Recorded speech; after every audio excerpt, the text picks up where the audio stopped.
Hello guys. Bike man tagyapon. Araw. Nice. Oh. Sa sulod sang duha ka adlaw nga wala ko ka bike.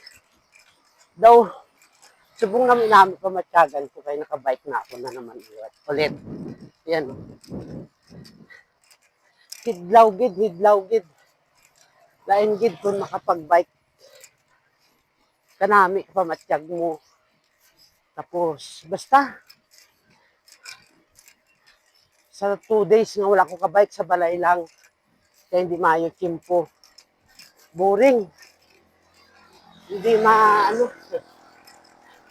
hindi ko maintindihan. Pero, subong, ang kaligayahan nga nabatyagan ko terrible. Napakasarap sa pakiramdam, guys. Mga kabikers sa padyak. Sana kayo ganun din. Amo man na nabatyagan nyo. Akon every time nga pinakaadlaw ko ka-bike.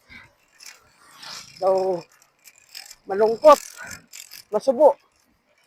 Pero pag nakapag-bike ka, wow! Ang sarap. Ang sarap sa mga hita. Grabe. Parang, basta hindi ko So kayo dyan, bangon na. Magandang panahon. Pasilong lang kung mag-ulan.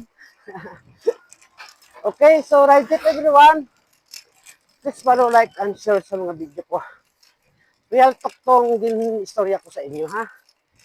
Tutuod na nga ako nabatyagan. Okay? Ride safe everyone.